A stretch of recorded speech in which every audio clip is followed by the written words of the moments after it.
Emmanuel Ocar, ex-enseignant, écrivain à part entière maintenant, poète, cofondateur d'une maison d'édition d'ailleurs, qui publie des poètes, j'espère avoir l'occasion d'en parler tout à l'heure, qui s'appelle Orange Export Limited.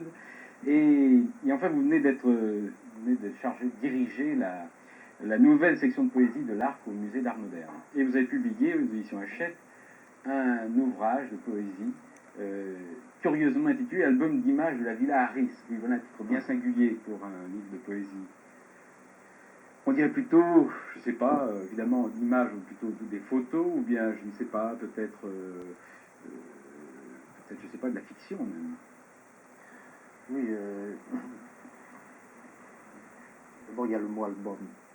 Album, c'est la chose blanche, la chose neutre blanche. Et les images ici, c'est à prendre au sens lucrétien. Lucrèce est fréquemment cité dans le livre, traduit.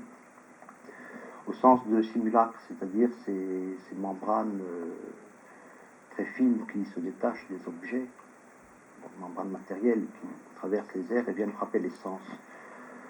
Bon, ici, les images ne sont pas seulement des images de paysages, mais sont surtout des images, des simulacres de la langue.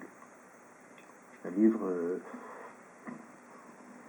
c'est à la fois une histoire d'amour, c'est un récit, et en même temps une histoire de langue, une histoire d'écriture. C'est même une fiction. Ah oui, c'est une fiction. Oui. Une fiction de langue. Expliquez, vous voyez, une fiction de langue. C'est pas très clair. Ben, c'est-à-dire que le livre commence par ce que pourraient être les circonstances, c'est-à-dire ce qui se tient autour d'un récit au sens classique, une histoire d'amour avec des personnages. Et il vient un moment où le narrateur de cette histoire d'amour, qui est désigné par le pronom il, qui apparaît de temps en temps au cours du livre, arrive à épuiser la langue comme moyen de représentation du réel. C'est-à-dire que la langue échoue, c'est une défaite de la langue. Et cette langue s'amenuise dans la section, dans la séquence intitulée Une, au point qu'il n'y a plus que quelques mots sur les pages. Et à la fin de Une, se produit ce retournement qui permet au livre de repartir, simplement un retournement de lettres entre le mot une et le mot nu. C'est une inversion de lettres. Donc on passe là de cette défaite de la langue qui est sur le point de se taire à la possibilité d'une autre fiction et d'un autre récit qui reprend en charge le récit qui a échoué et qui là est un récit de langue. Et là, la langue est la matière et le sujet de la continuation du récit. Un exemple de ce... Oui, alors le passage que je vais lire, c'est celui qui commence la 5e séquence et qui vient tout de suite après ce retournement de une en nu.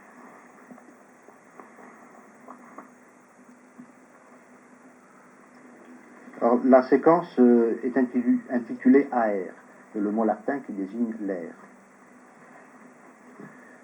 Sa parole comme une plainte, ou son prolongement, ayant bâti sa parole comme une ville morte, en terre étrangère, d'où elle n'attend, défaite et ruinée de ses gestes, que ce qui pousse entre les pierres.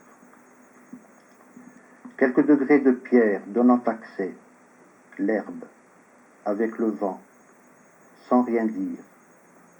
L'herbe séchée depuis les premiers jours, la ville devant comme langue morte, tracée en terre étrangère, dans ses couleurs, l'herbe brûlée, de la cendre si le soleil.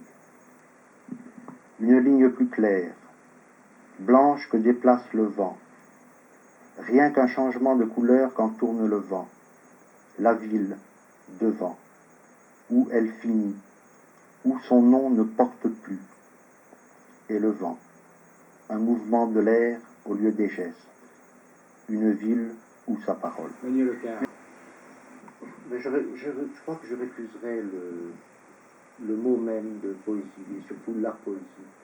Et là, je reprendrai bien à mon compte l'expression de Denis Roche, la poésie n'existe pas.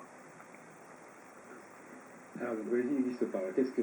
Non, je veux dire par là que j'ai l'impression qu'on met sous ce vocable poésie un peu comme dans un football, tout ce qui ne rentre pas dans des classifications déjà admises et connues.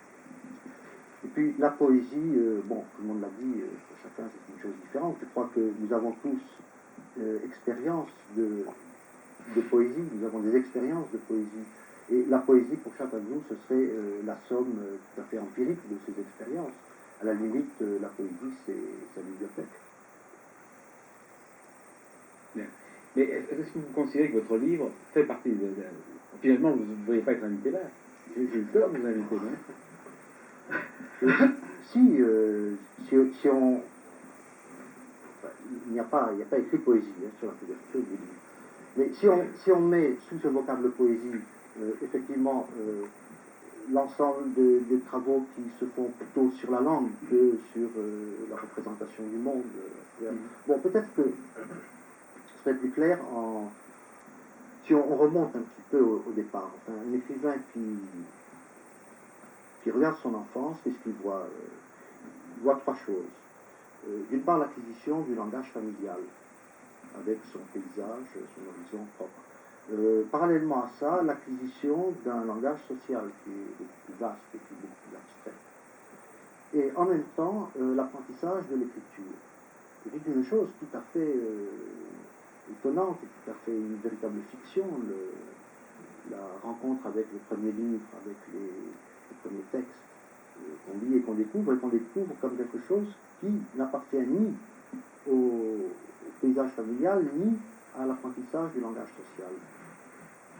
Et bon, ça je le dis pour moi, c'est à partir de ces premières rencontres qui ont été tout à fait étonnantes et insolites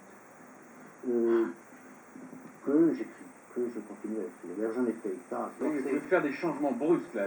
C'est la fin de la séquence dont j'ai lu la première page. D'accord. N'importe quel jour tournerait court pour elle, corps et biens.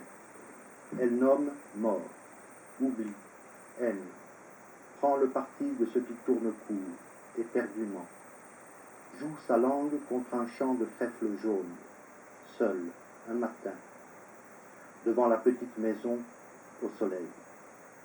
S'est allongé dans les fleurs jaunes, comme terre étrangère, là, dépossédé de sa voix, comme aveugle, ne voyant ce qui enveloppe, l'entoure, elle étendue, immobile que n'ébranle aucun son quand il sonne, une idée détachée d'elle, terrible, détachée du bord.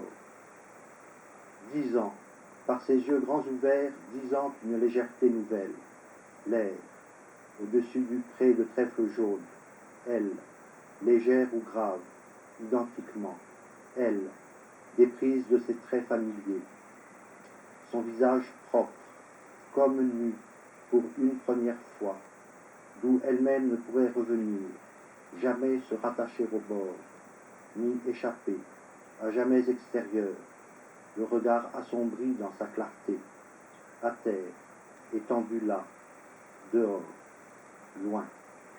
Et à vendredi prochain.